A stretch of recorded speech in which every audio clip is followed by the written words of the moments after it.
भारत की आजादी की कहानी और इतिहास मुसलमानों के खून से लिखा गया है। जनसंख्या की दृष्टि से अल्पसंख्यक होने के बावजूद बड़ी संख्या में मुसलमानों ने न केवल स्वतंत्रता के संघर्ष में सक्रिय रूप से भाग लिया, बल्कि अपने प्रिय देश की स्वतंत्रता सुनिश्चित करने के लिए अपने जीवन का बलिदान भी दिया। ये शब्द किसी आम भारतीय राजनीतिक नेता या मुस्लिम विद्वान और नेता ने नहीं, बल्कि प्रख्यात पत्रकार और लेखक स्वर्गीय खुशवंत सिंह ने कहे थे।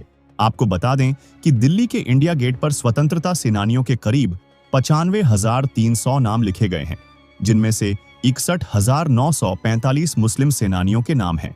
इसका मतलब यह हुआ कि भारत की आजादी के लिए अंग्रेजों के खिलाफ आवाज उठाने, लड़ने और बलिदान देने वालों में से 65% मुस्लिम स्वतंत्रता सेनानी थे। स्वतंत्रता संग्राम में मुसलमानों ने सबसे ज्यादा कुर्बानी दी, लेकिन उनके बलिदानों को जानबूझकर छुपाया गया या जनता की नजरों से ओझल कर दिया गया। सच्चाई जानने और इसकी तह तक जाने के लिए भारतीय इतिहास को खंगालना होगा। हर भारतीय को इन निर्विवाद तथ्यों से अवगत होना चाहिए और अपने बच्चों को भी देश के स्वतंत्रता आंदोलन की वास्तविकता से अवगत कराना चाहिए। स्वतंत्रता संग्राम में मुसलमानों के बलिदान के प्रति हर भारतीय को जागरूक करना हम सभी का दायित्व है। यदि हम अंग्रेजों द्वारा भारत पर नाजायज कब्जे और फिर उनके खिलाफ स्वतंत्रता संग्राम की शुरुआत की जांच करें, तो यह तथ्य सामने आता है कि पहला स्वतंत्रता संग्राम 1780 में हैदर अली और उनके बेटे टीपू सुल्तान द्वारा शुरू किया गया था और पहली बार 1790 में हैदर अली और टीपू सुल्तान ने मैसूर निर्मित रॉकेटों का बड़ी सफलता के साथ प्रयोग किया। हैदर अली और उनके बहादुर बेटों ने 1780 और 1790 के दशक में ब्रिटिश आक्रमणकारियों के खिलाफ रॉकेट और तोप का प्रभावी ढंग से इस्तेमाल किया। भारत में हर कोई जानता है कि झांसी की रानी ने अपने दत्तक पुत्र के लिए राज्य और शासन पाने के लिए लड़ाई लड़ी, लेकिन हम में से कितने लोग जानते हैं कि बेगम हजरत महल स्वतंत्रता के पहले युद्ध की गुमनाम नायिका थीं, जिन्होंने ब्रिटिश मुख्य आयुक्त सर हेनरी लॉरेंस को भयभीत कर दिया था और 30 जून 1857 को चिनपोट की निर्णायक लड़ाई में अंग्रेजी सेना को उनके द्वारा अपमानजनक हार का सामना करना पड़ा था। क्या आप जानते हैं कि भारत के प्रथम विश्व युद्ध का आयोजन और नेतृत्व किसने किया था? जवाब है मौलवी अहमदुल्ला शाह, जिन्होंने देश में पहला स्वतंत्रता संग्राम आयोजित किया था। स्वतंत्रता संग्राम में बड़ी संख्या में स्वतंत्रता सेनानियों ने अपने प्राणों की आहुति दी, जिनमें से 90% स्वतंत्रता सेनानी मुस्लिम थे। अशफाक उल्लाह खान को ब्रिटिश राज के खिलाफ साजिश के आरोप में फांसी दी गई थी। इस प्रकार वह ब्रिटिश सरकार के खिलाफ अपने संघर्ष के लिए फांसी दिए जाने वाले पहले स्वतंत्रता संग्राम मुजाहिद बन गए। फांसी के वक्त अशफाक उल्लाह खान मात्र 27 वर्ष के थे।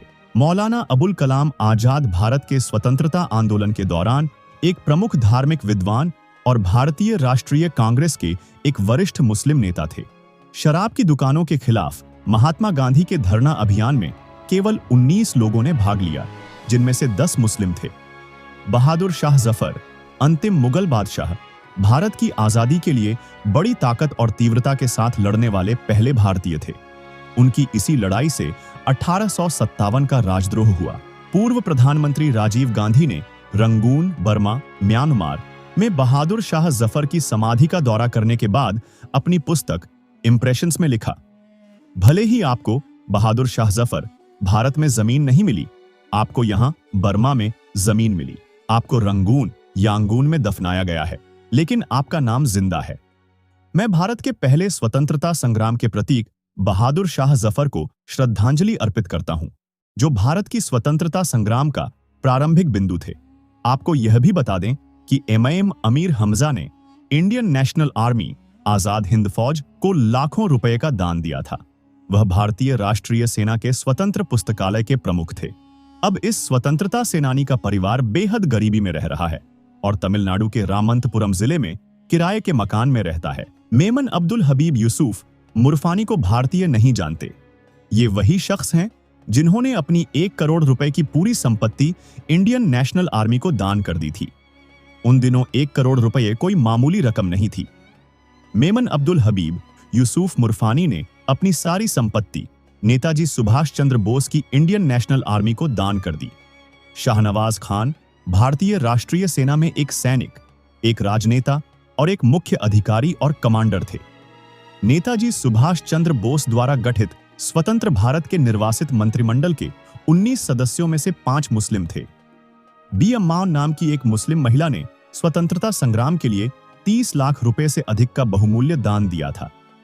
तमिलनाडु में इस्माइल साहिब और मुरुगनायगम ने लगातार 7 वर्षों तक अंग्रेजों के खिलाफ लड़ाई लड़ी।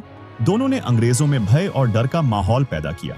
हम सभी जानते हैं कि वीओसी क्यलोटिया तमिल जहान वह पहले नाविक हैं जिन्होंने भारत की स्वतंत्रता में भाग लिया।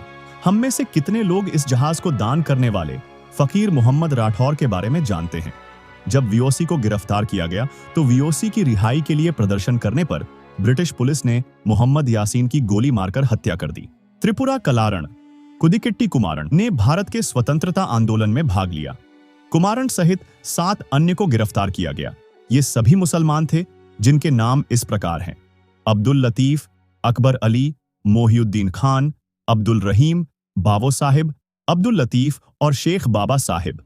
कोई भी इंसान स्वतंत्रता आंदोलन के लिए मुस्लिम मुजाहिदीन द्वारा दिए गए बलिदानों पर हजारों पृष्ठ लिख सकता है, लेकिन दुर्भाग्य से सांप्रदायिक फांसीवादी शक्तियों ने इस सच्चाई और वास्तविकता को आम भारतीयों से छुपाया है, और न केवल इसे छिपाया है बल्कि भारत के इतिहास को छुपाया है।